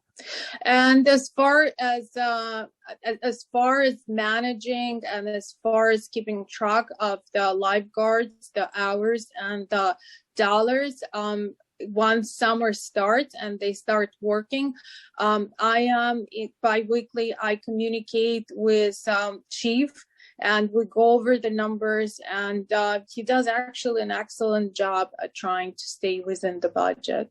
And yeah. Well, not only that, but the liability issue, not having lifeguards. First of all, there's regulations, but you have to have lifeguards. The liability that would create for the city would be far worse than what we're looking at right now, too. Ina, is this the final slide? This is not the final slide. Okay. I'm sorry. It wasn't my fault. I started so late. This is not. If you don't have any more questions on this one, I'm going to go to the next one. Okay. Dave, so if you don't mind, please, yes. So there are two ways, right, to make up the revenues. As President Benda said, not much we can do about the expenses. So to make this gaps disappear, we can increase revenue. There are two ways to increase revenue and something like that. We either increase prices or we increase sales. And what this one does, it's a hypothetical analysis. It's really not presented here for you to choose between scenario 1 and scenario 2, but more like for as a start discussion and to show you what raising beach passes fees would make, but in scenario 2 and scenario 1, what would it do to the bottom line? That being said, I just want to say one thing, that I believe that the beach passes fees were not raised since 2016, if I'm not mistaken. Dave, that's what I was able to surmise from all the documents that I reviewed. Mm-hmm. Sure.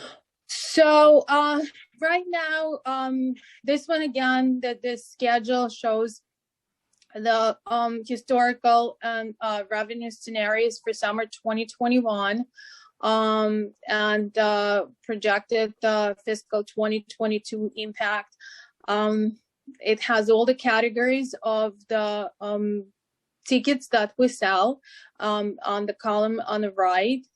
The second column shows number of tickets sold in this category. The third column in green, first column in green from the left, shows the price per ticket, the current level of the prices. And the fourth one shows the total revenue in fiscal year 2019. That's $4.3 million. So, Ina, on this, you've taken the 2019 actual tickets sold per Yes. category, Yes. And then you've made an assumption multiplying that number by either price increase scenario 1 or price increase scenario 2. Absolutely accurate. Yes. 'Cause you did what I just did, and we'll talk. Yeah, good. Okay. That's why I wanted to get to this slide. But I just also want to say that this is per summer now. This is not a fiscal year. That's per summer. That's how our beach park, they keep track of it. So that's for, and that's why you have two, that's why you have two parts to it. The last two columns to the right, they show projected fiscal 2022 impact, and then the column 4 and 5 from the right, those columns show projected fiscal year 2021 impact. So basically, right now, for example, the resident individual pass is $50, and if we were to raise it to $75, this would bring another $13,000 to almost $14,000 to the city's treasury. If we were to raise it to $85, that would bring another $19,495 to the city treasury. That's in this fiscal year that we're in. So that would help us to bridge that gap, right? If for the resident family, if we were to raise it from $70 that it is right now to $110, that would bring us $702,800. And with the scenario 2, it would go at $120. It would give us another $878,500. So you see the same kind of math on a non-resident in the non-resident portion, and if we were again to go, let's say with scenario 2, going from $50 and $70 for residents to $85 and $120, and for non-residents going from $100 and $140 to $150. I'm sorry, to $170 and $240. That would give us another $1,061,000 this fiscal year. You left the non-resident daily sold rate fixed at 15 under this assumption, correct? This is just an assumption. Again, these are just scenarios that we can raise it, right? But then this is a very elastic revenue, so we have to think of what will it do to the overall revenue. We obviously don't want to raise it to the levels where the sales will drop and overall revenue will drop together with it. The biggest percentage category by either non-resident, resident is by far the non-resident as the single biggest volume of tickets sold of 136,540. Yes. So keeping that rate static, you get a bigger bang for your buck by increasing that, even $1, correct? I don't know. That's something to consider, but again, something that needs to be very carefully analyzed, and this is outside of the scope of the analysis that I did in this slide. Understood. My personal perspective is that the resident portion, since they pay for the beach through their taxes, the increase should be greater percentage-wise to the non-resident than the resident. So I don't know the exact law that where it stays, so we can make sure that our city corporate council points us to the exact location of it, but we can only charge non-residents no more than 2 times of what we charge the residents. Okay. So we cannot go higher than 2 times. Then if we were to raise the resident daily, we can potentially, we now charge $12, right, for the resident for the daily Right. ticket. So we can raise it to $24, but will that impact the number of people who are coming? I don't know. Again, it's outside of the scope of this analysis. Well, there'll probably be some, the percentage increase in dollars may exceed a drop in the actual purchasing. But I think the whole picture of this presentation is beach revenue hasn't been looked at like this analysis, and this is incredibly great presentation, numbers wise, that to me, rates have to change.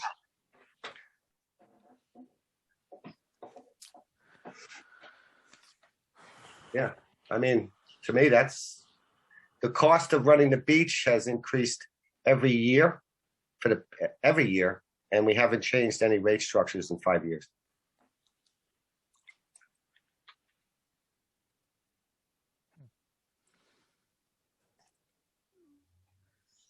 Just for the record, I'm looking up that low right now, Okay. Because I'll do my quick analysis and send it to you tomorrow based upon what I see. But, Thank you. This was extremely helpful because, like John Bendo said, this is a good tool for everybody to understand. Even the residents realizing that, their question would be, well, how do you know all the expense side of the beach maintenance is actually, used to run the beach park? It's a seasonal business. Are these people that actually work on the beach, non-lifeguards and non-ticket takers, actually, allocated to the beach and not partially to the beach? Yeah, actually, we did our due diligence, and we went like employee by employee in the beach maintenance department. And with Tommy Connor, I went employee by employee, and he was able to determine the percentage of their salaries that pertains just to the beach maintenance. Just to the beach during that period. Okay, great. You're way ahead of me, Ina. No. Yes. I had a little bit help from John Bendo there. I have to give him a little bit of a credit. No, it's amazing that this is, on my perspective, looking that you actually have breakdowns of, and this goes to the whole team, by the way, of the actual individual categories by total. And at least I could come up with and I know everybody can come up with a reasonable proposal, because I think from my perspective, something needs to change to make up for that loss of revenue. I wanted to add one more thing. And Joe Brand, are you still online? Of course I am, Ina. Joe, how many days are there in this upcoming summer of 2021? 82. Okay. So just to give this some perspective, I've been working my calculator on my phone. If we were to go, let's just say hypothetically, if we were to actually talk about changing fees and went to scenario 2 for a resident family, and based on a family of 4, because you get up to 4 passes and 82 days. So for a daily pass, a resident pays $12. A non-resident pays $15 for a daily pass.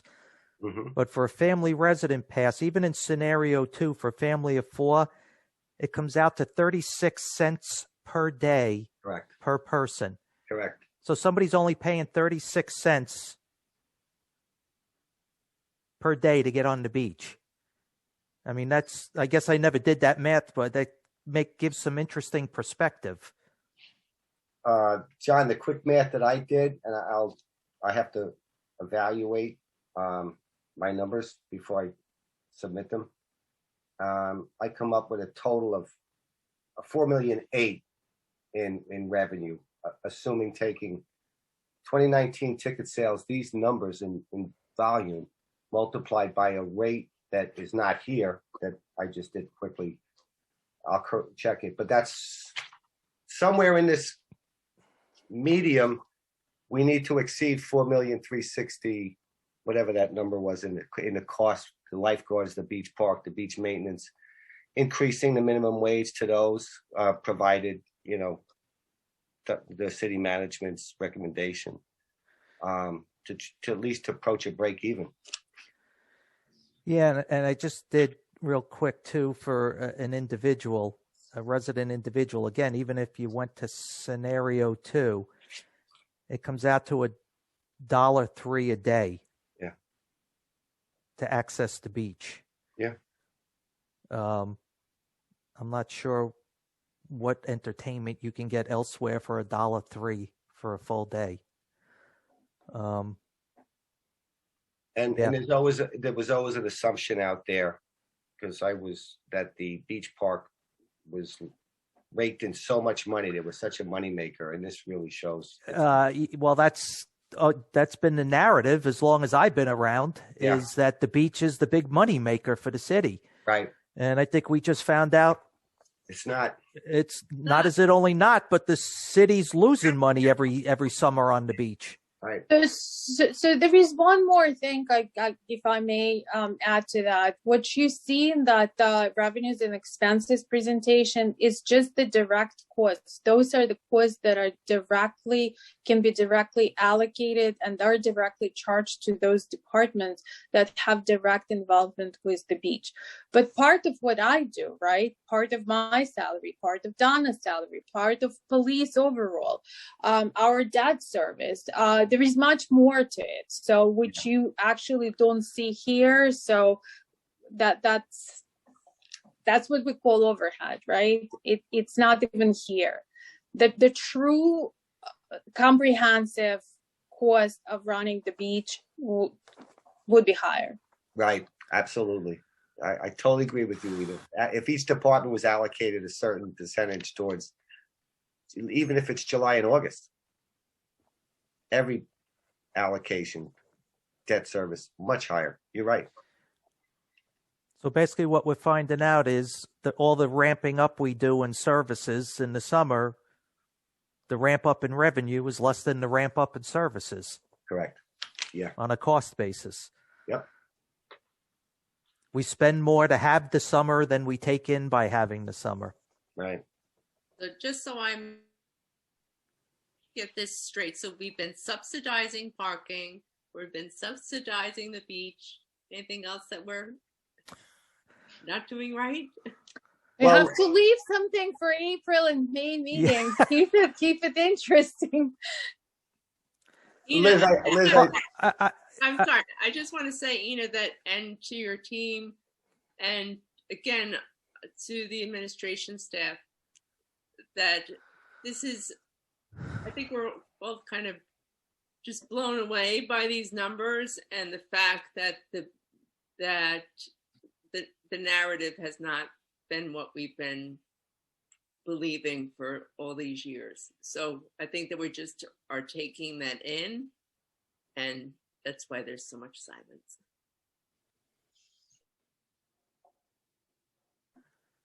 Well, it's probably the first time a true, like I said, the business analysis has been done on this stuff. Exactly, John. Totally agree with you. Ina, you definitely. Thank you. It's like you said, it's the whole team. I have to thank Donna for supporting all of this, because it really does not happen by itself. It's the whole team. Thank you, Ina. It is the whole team. And what's important that everybody realizes is that you charged Ina and I to give you a good budget.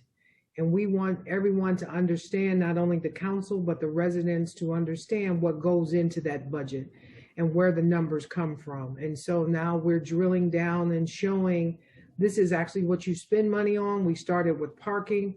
We started with parking. We're working on other things so people can see exactly where all the money in the city is going. I've been preaching transparency, and we can put these slides up on the web on the webpage so that people can see them and ask questions if they choose. But thank you, Ina. This has been a great job, and we will be moving forward on to other things so we can be exciting during in April and May when we do our budget presentation. Okay. We got anything else or? All right. Anybody else got any questions about this or? I'll just share with everybody. I want to just run these numbers and then I'll send it out just so everybody, not these numbers, another scenario that I'd like to work up and share. Oh, you'll send it to us? Yeah, tonight or tomorrow, you know? Okay. All right. So scenario 3. No, not scenario 3, just another option. Okay. On rate structure, that's all. Okay. Well, yeah. Well, I guess this is starting to explain things. But I guess, yeah, it's time to open up our eyes and take our head out of the sand, so to speak. All right. Anybody got anything else? No, I'm good. All right. Seeing that. So much for the 7:30, Donna. You're the over/under crowd, the over one. So, all right. Thanks everyone for thank you, Joe. for joining us. Ina, Joe, thank you very much. A lot of information tonight. A lot of good information. Well, information. I don't know if I'd say all of it was stuff we wanted to find out, but a lot of good information. Thank you. Yeah. You're welcome. Good night, everybody. All right. Everyone have a good night. Good night, everyone. Travel safely. Tomorrow it's supposed to snow. Good night.